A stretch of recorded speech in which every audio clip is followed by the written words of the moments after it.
can't believe it.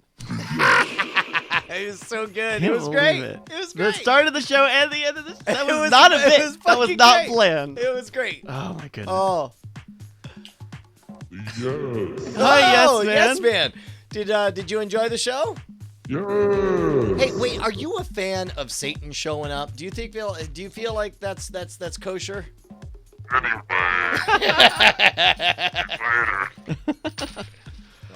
Oh my goodness.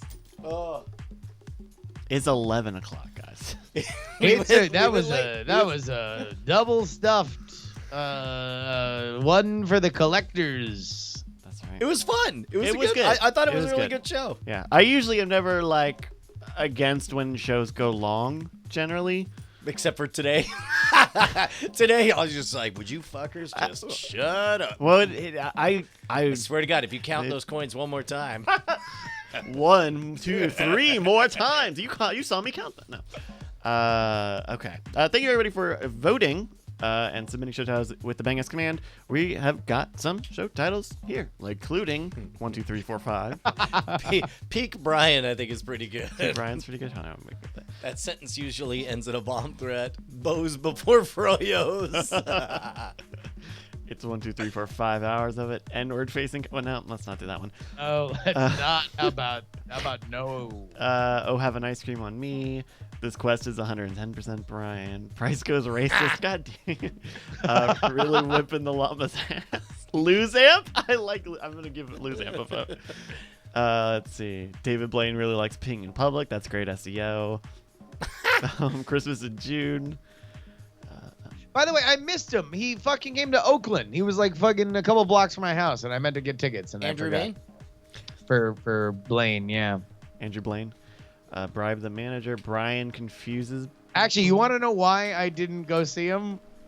Because I couldn't. I kept meaning to text somebody who would know who was on tour with him, so I could ask for comps, and then I never got around to asking who was on tour with him. It's cocaine, baby. Stop flashing. I forgot that we did. About It's Cocaine, baby, that I really like. I forgot that we did like a song about cocaine in the middle of that episode. And then he punched me. Where both of them take 6. A feature-length episode of Night Attack. Something Wiccan this way, butt chugs.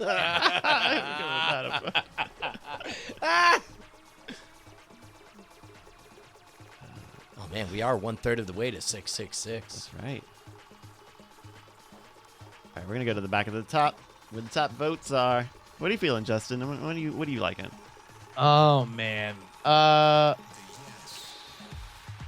kind of, because we beat the living shit out of 1, 2, 3, 4, 5. Yeah. So I almost feel like, look, if you're listening that deep, you're gonna get a lot of 1, 2, 3, 4, 5.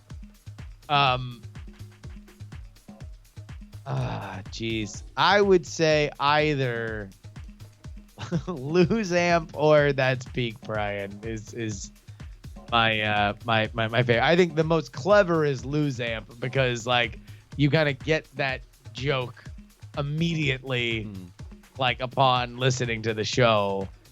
But also that was a very Peak Brian like story. Although that wasn't like the point of the episode, but you definitely will appreciate how Peak Brian it is. See, if I was like looking back over the episodes and I saw Peak Brian, I'd be like, well, there are episodes that have Peak Brian-esque stories. But I don't know that this Gelf, is... thank you so much for the raid. Oh, thank you, Gelf. Thank you. You brought 9 Yeah. people. Gelf suits. Welcome. I like Lose Amp. I think my vote's Lose Amp. I'm cool with whichever. It feels like Lose Amp. As you guys know, I'm fond of titles that in some way remind me of what happened during the episode. Whereas Lose Amp, I'm like, oh, I guess there was a technical glitch that episode, which is every episode. Okay. No. That makes it sound like I'm We got all these technical... No. calling you're right. somebody We got out. That's not what I meant. I'm just saying. That doesn't give you a It hint. kind as of to- sounded like you were taking a gigantic shit Yeah. on Bryce. No, that was not my intention. I realized halfway through the echo that it was coming across that way. But It was when I was pulling my pants down and showing my entire ass on camera. The only way to bury it was in more echo.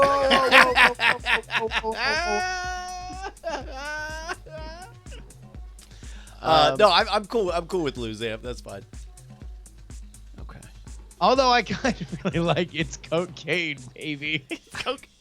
What if we did Bo's Lose Amp? No, because that's I'm trying to. No, because look, Yeah. either you're just doing a title that is going to pay off immediately upon the show beginning, right? Mhm. Or you're signaling that in this episode, a very Brian story Yeah. happens. I don't know. I don't know what I'm now. I'm Bo's- on more peak Brian side. Bo's before Froyo's is growing on me. Yeah, because at least that's a little more descriptive of the story. Yeah. Bo's before Froyo's is an actual line too, right? Yeah. Well, I mean, it's just I it think was so. a It non was a sequitur joke. in the chat that I just quoted. Yeah. I think I like that. Yeah, I do too. Bo's before Froyo's. Yeah, I'm in. Cool. Well, thank I'm you. all the way in. Hey, by the way, Brian, are you caught up on Legion? No, but I heard it got good all of a sudden. This season. What show are you watching that it wasn't good? I'm on- That show's been firing fastballs all season. Fucking the first 3 episodes of season 2 have been hot bullshit, hot nonsense. You're watching the wrong show, brother. The whole first episode of season 2 is, hey, so anyway, please forget about everything in season 1, guys, because there's a new set of rules. And you know this because literally a character will stand on stage and say, there's a new set of rules. And also, these are all different for these things. Also, we're tired of paying for Jermaine Clement, so we're going to substitute him with this Mediterranean man you've never heard of. But don't worry, it's the same bad guy. Even though we don't really have any justification for the swap. Also, literally, even Lenny is asking, why am I still on this show? I don't have any reason because my character's dad also has a fictitious character that somehow was manifested into reality and then killed. I don't know why I'm here. We're getting into season 1 stuff. I think You are so impatient. So what an impatient little boy you are, just demanding all of. I want to eat dessert first, Daddy. I don't want dinner. I want dessert. Patience, my friend. Well, and this is the thing. It's a testament to how much I believe in Noah Hawley. That I'm gonna watch all of it. I'm gonna watch all of it, and by all accounts, It's so good. Because I agree with you. There's a lot that kind of gets thrown out there. Although I don't get where you don't think that Jermaine Clement is part of the show through the first 3 episodes, because I remember him. Well, he's there, but then they make a big deal about, like, from now on, Jermaine's not gonna be here. It's gonna be this guy, but I want you to think of him like you've been thinking about Jermaine, and go. But Like, also, but he's he's in not- the show of more than he was the first season. Sure. and All I'm saying that, is that character doesn't replace Jermaine, and that you see that more in the episodes that you haven't seen. and I believe that. I'm expressing the gestalt of my frustration as of the end of the 3rd episode in the 2nd season, and I'm well aware that they have lots of time to correct the course, and I'm sure it gets all better. But in this moment, I'm feeling, in general, I'm really not a fan of any undoing of things. When Nothing. Yeah. Trust me when I say nothing is undone, and where they drop you in that story is to illustrate the frustration and confusion you feel, is to illustrate how confused David is as he understands and unravels this mystery. Like it Right. is supposed to feel like, yeah, I just got taped onto Mars, where everybody's acting like all of this is cool as you go through. And also, that dude, the Mediterranean dude, he unfurls. There's some unfurling that is great. Good. Tinvex says that there's been no backsies whatsoever in Legion. Maybe at this point in the story, but I definitely know that at the beginning, even David was confused. Like, wait, so now we work with the bad guy from the first season? Yeah. Like, that's Yes. a backsies, and there's no talking around that. That is a flat out backsies, and whether or not it's the backsies is undone, it's certainly read as such. Yeah. Yeah. So basically, understand that you start at a point, and it fills in Correct. how they got there, and it is a rich and rewarding journey. Well, and as I phrased it on Cord Killers, like I love having my world upended, provided that there are periods of, whether I'm right or wrong, feeling like I'm on concrete ground, and then having everything swept out from underneath me. And the first season did a really good job of that. Like, I'm on concrete ground. I understand the setting. This is a love story between these two people. And then everything got upended. And that was fun because we eventually landed on a new set of concrete ground or whatever. The first 3 episodes of season 2, no concrete. Just Now, everything. here's what I'll say. Legion, I have a very high tolerance for Legion's bullshit. Like, because when they bullshit, it is at least fun and exciting to watch, because the pirouetting and nonsense is always rich and engaging visually.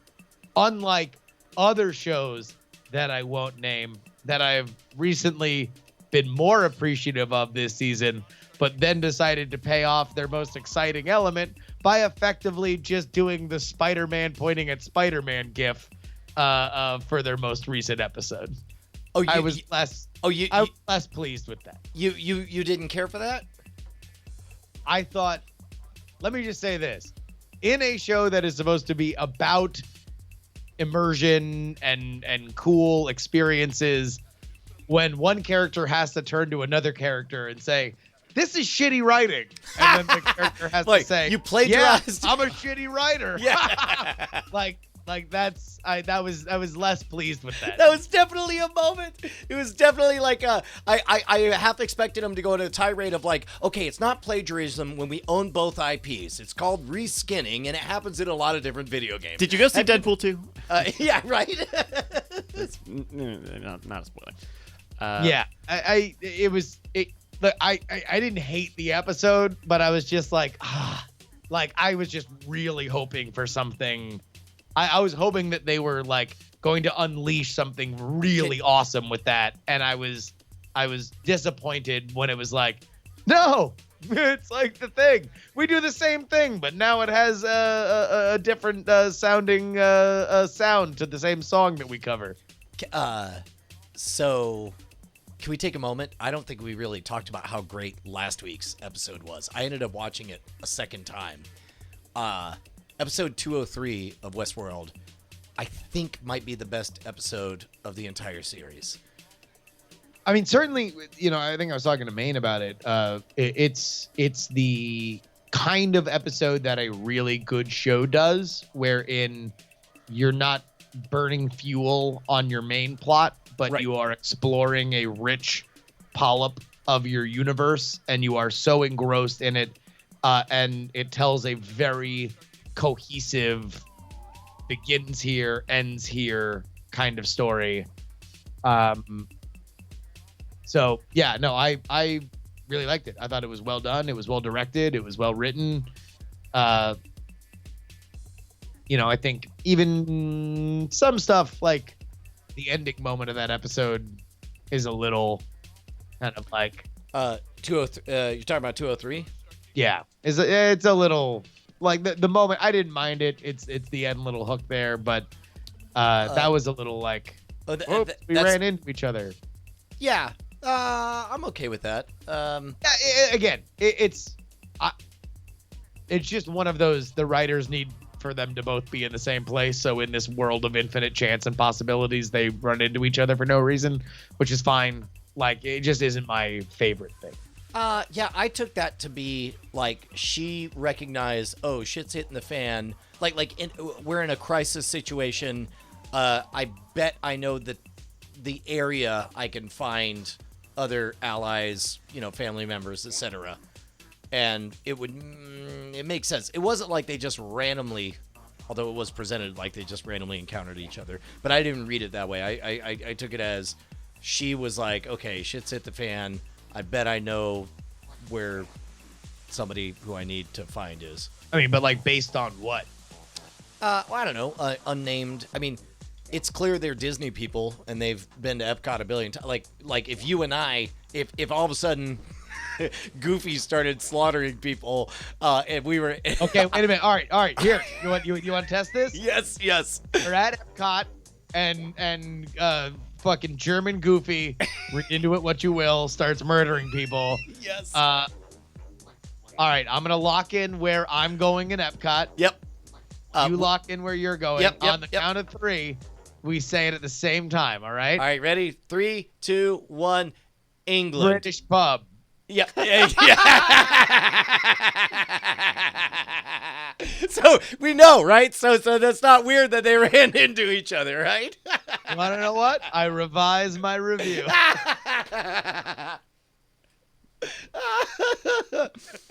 Oh man. Now I just want to go to England. Oh my god, dude, we gotta make Big Diz happen again. Big Diz was so great. I will never go to Germany and not picture Bryce doing his bicycle kick. Bicycle kick. I should. Just such a And getting moment. Bryce peaking too early. Everything about that was just amazing.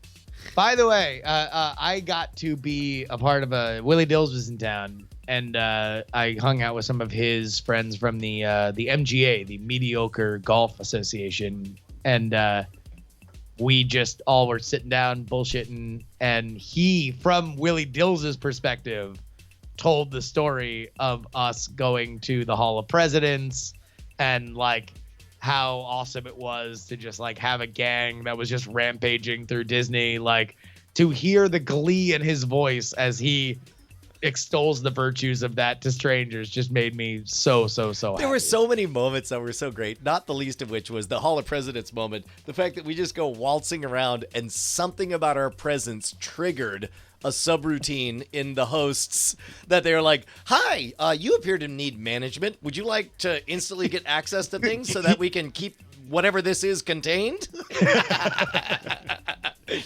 We're treasured guests. Treasure That's guests, a yes. joke for Brian. That was about a good. thing that nobody has. That we Well, thought and of. also what Willie reminded me of that I always forgot of our Hall of Presidents thing, because I have done the Hall of Presidents thing before, but never with that kind of audience, is that we picked one person to boo.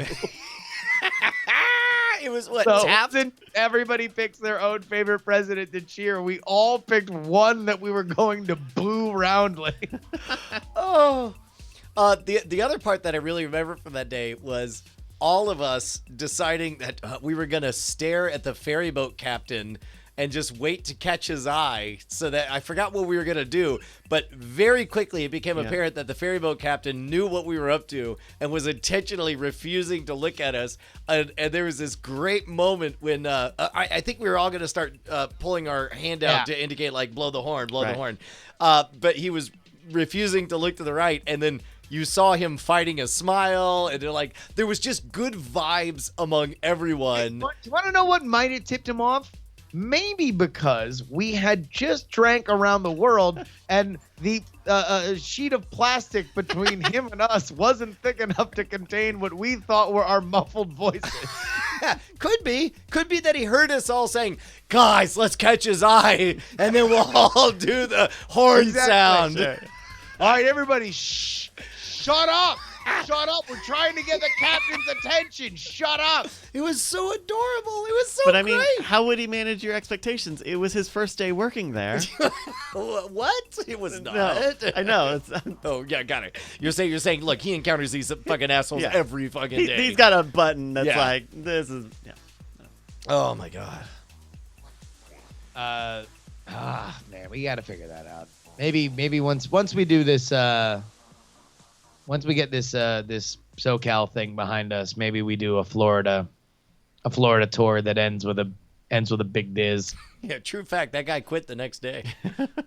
That is true. It I mean, wasn't I'll his tell you what, first if we day, but it did was- Florida, we could do like Fort Lauderdale or Miami, then Tampa, and then Orlando.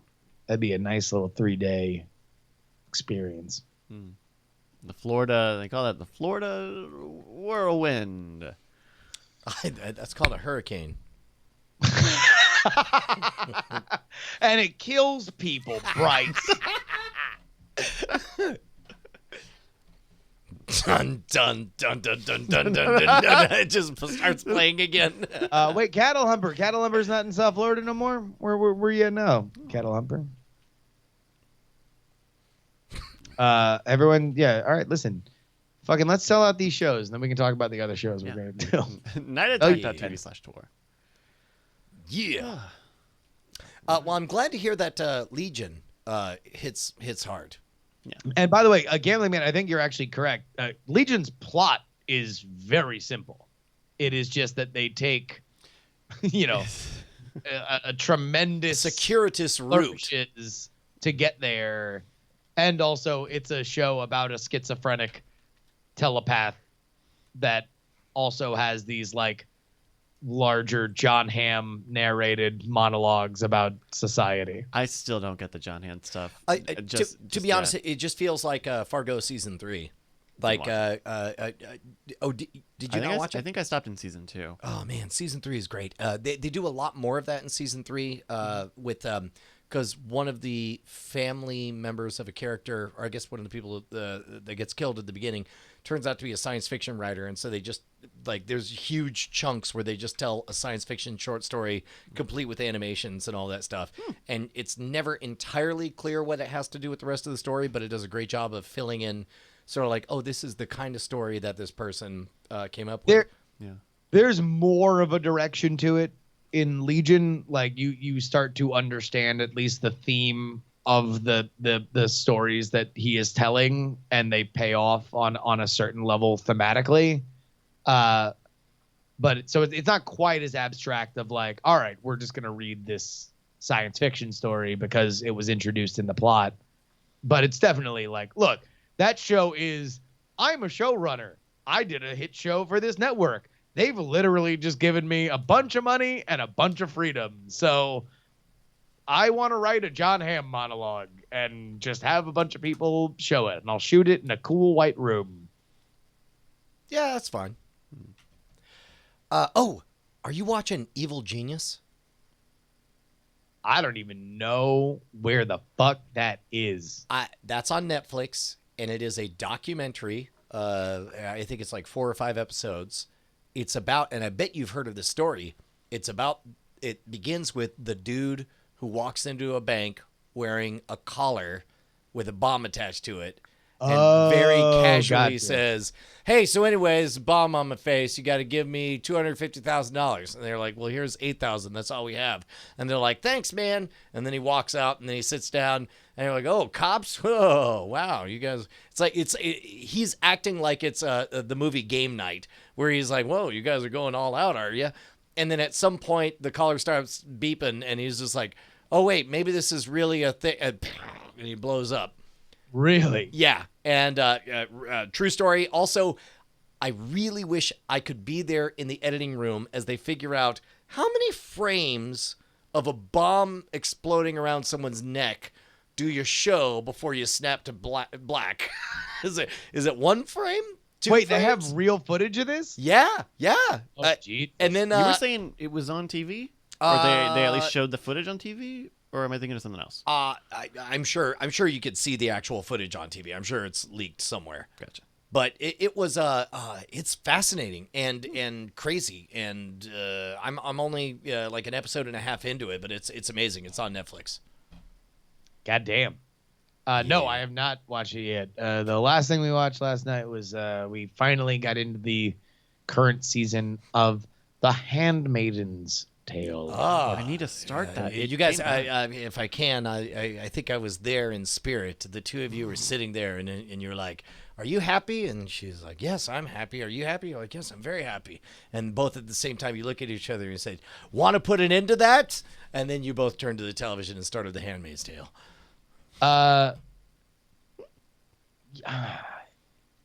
You know, I don't know the nice way to say I don't find that show as depressing as so many people do, and I don't know if that just reveals a deep, dark, awful truth about me. Well, to be honest, I felt very excited at the end episode of season 1 of The Handmaid's Tale, thinking, oh, great. Now this is territory I'm excited about. This is 1984 territory. This is a quiet revolution brews, and at some point they'll, you can keep. My frustration with the first season was not with all the garbage that was heaped upon our protagonists and the world and all that stuff. My frustration was the complete lack of any hope. And the last episode of season 1 seemed to indicate that there was a whole underground of hope ready to be, followed. But from what I hear, second season is just more despair without hope. Well, I'm one episode in, and okay. I will say that there is more time spent with people that are not in the dystopic universe. Okay. But I don't know.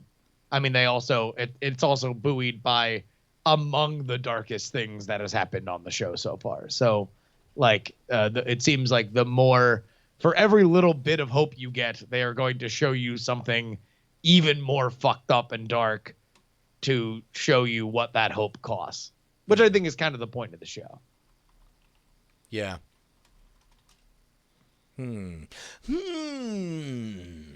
you want something a little lighter, part 2 of Terrace House Opening New Doors is out on the U.S. Netflix. All right, wait, so this is a Japanese show? It's the Japanese Real World.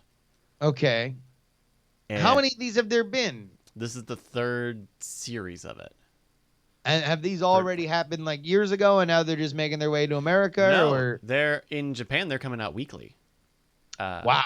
And so this is happening now. We are watching. Yeah. We're at now in the Terrace House Opening New Doors. That's right. I do not want to hijack, but sure. I genuinely can't remember if Justin and I talked about this on the air or not. Sure. Did we successfully get you to watch The Onion's Sex House? No. You're gonna love it. You're gonna love it. Yeah. It's not gonna end the way you think. I've seen. Yeah, you let me know that that it is a fun journey. Okay, great. Yeah. Then that's the end of that side, Jack. Back to Terrace House. It's on YouTube. Look it up because we had someone email. How do I find it? And they were like, it's just on YouTube. It's just on YouTube. Just type in the word "sex house." But it's great. And Opening New Doors is a fantastic season. The kids are great. You got a bratty guy. You got the like model guy, but he's also like the good guy who knows how to treat people. And there's a relationship that's building, and it's really cute. The first episode of this new part that just came out is like the most perfect like first date ever. You will watch it and be like, you would have to script believe something. In love. Like he's kind of a taller guy, so they go to a shrine, and there's a thing where you kind of it looks like a little hutch, and you kind of lean into it to grab a burning ember or something, and he bunks his head against the top of it, and it's a super cute moment, and you're like, that it doesn't even feel real, but it's such a good show. That's one of those things. I want to watch a show just about Bryce explaining Terrace. Like the joy I have on his fairly face. little interest in the show, but I have tremendous interest in watching Bryce talk about it. And that's something that's built into the show is like they will stop the show and go to this like commentary panel who will talk about the show, the bits that seems you just like a watched. real departure for Japanese television to pause the action and go to commentary. They do it. Yeah, it's certainly not out of left field, but they do it well compared to some other panel shows where it's like constantly cutting back and yeah, because normally it's just running commentary of like just people wild lines kind of over top of it. Yeah, but this is they stop and they're breaking down what's happening and what's not. Yeah. What about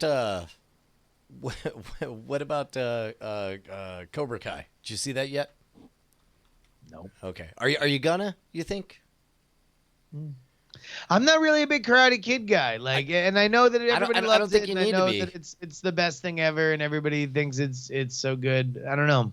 It's I don't know good. if I'll get It's to good. it. Maybe I will. Maybe I won't. It's good in a cheesy way. Yeah, it's super cheesy. It's super cheesy, Yeah. and yet just delicious and fun, and it's great. Get it with YouTube Premium. I guess, but that's the thing is that like it's like the first 2 episodes are free, and it's like okay, cool. So like best case scenario, I love it, and now I have to face the choice of whether or not I want to pay YouTube money for this thing. Yeah, it's worth it. I definitely signed up for YouTube Red. Like, it was a no-brainer going into the 3rd episode. I was like, all right, this is happening. But I Sure. think that's and I think when we had Martin Thomas on cordkillers.com this week, and he basically said the same thing, where he was like, he didn't really know about YouTube's original stuff, and he wasn't really excited about buying in to watch one series. When we went out to eat afterwards, we met up with some neighbors because he knew some other people here in the neighborhood, and the neighbors were like, yeah, just pirate it. And he was like genuinely surprised. He's like, you could pirate a YouTube show? I figured that, and it's like, and I'm like, well, you can't watch it on YouTube. If but it you costs money, you can pirate it. I don't. And there is a free trial for YouTube Premium. Jack Aaron has asked about Atlanta. I loved Atlanta season 2. It was really good. You need to see it. They wrapped up that season, right?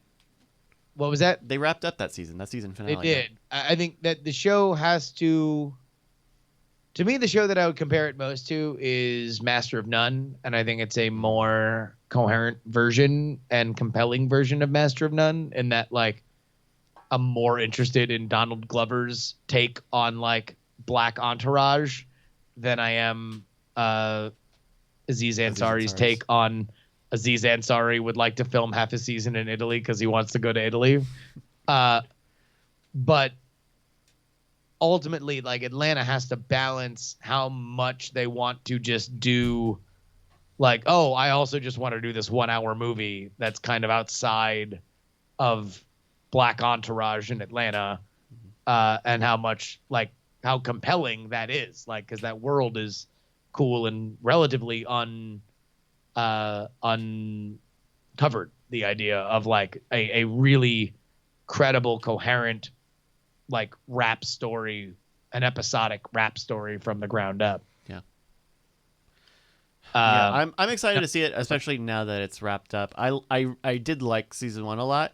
I wasn't able to binge it, or I was watching it like as it was airing or something, and I was having trouble following it a little bit, and I think that might be the type of show where I would like, even though they're not it's not super, heavy it's not on continuity, linear, right? Right. Yeah.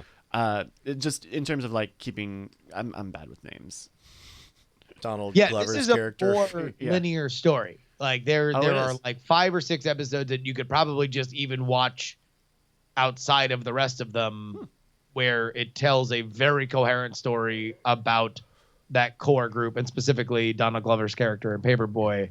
And then there's a couple episodes in the middle that are like, just the crazy wild tales of each of these characters going off and doing crazy wild stuff. And some of them are, they're hit and miss, but I think it's very, very, very well worth your time. Yeah, Martin was saying that Corey had told him he's got to watch one of these episodes in the middle of the season, and he had not seen. He hadn't seen any of the of context. I want to say it was episode 6 or 7, Something like and that. he was just like, "But I have not seen any of Atlanta." And Corey was like, "It doesn't matter, just Doesn't watch matter. it." And he liked it. And sure enough, he was like, "Pretty great." Oh, the episode is the Teddy Perkins episode, and it is great. It is self-contained, and it is amazing. Cool. I think the more said about it, the less impact it would have. But I would highly recommend watching the Teddy Perkins episode. I'm like now trying to count up all the shows I have to, like, catch up on or that I've missed. Like, they finished Vice Principals on HBO, which I was following, and I haven't even seen that second season of it. Atlanta. What was the other thing? This is too much. This is too much stuff right now. I mean, welcome. This is the age of plenty, Yeah. right? There's just a million different things, and everybody's watching a different thing. But in a lot of ways, it's kind of like we went from a world where everything was scarce, and so it was like, oh, did you watch this shit on TV yesterday? Well, fucking me and 3 other people did, and we're really excited about it. You didn't. There's no such thing as DVR, so fuck off. You're gonna have to wait until it randomly re-airs at some point in the future. Read a TV guide that's printed on dead trees. Yeah. to everybody sees everything, right? And now we're all on the exact same page. And now we're kind of back to the world of scarcity, except instead of it being that it randomly aired at some time that you didn't see it, it's like, I don't know, fuck Cobra Kai. And you're like, fuck, Cobra Kai's the best. And I'm like, oh. But now we're back to the world of varied tastes, which is kind of cool. Skipliff asks, so the Expanse is going to be okay now? We actually covered this on Cord Killers, cordkillers.com. Hollywood Reporter's saying that Amazon's going to pick up the Expanse.